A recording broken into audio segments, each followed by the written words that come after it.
Süpermarketler Şebekesi nominasyasında galip Rahat Market.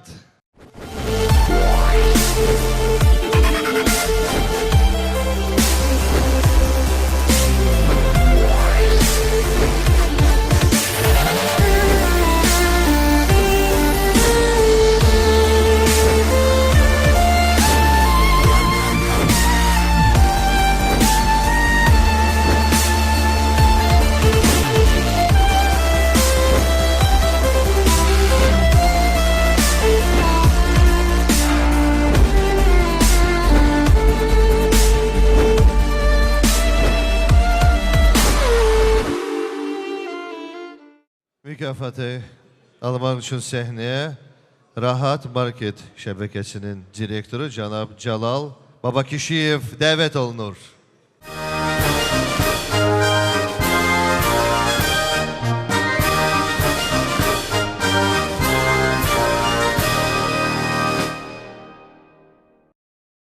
Axşamınız xeyir, hörmətli qonaqlar.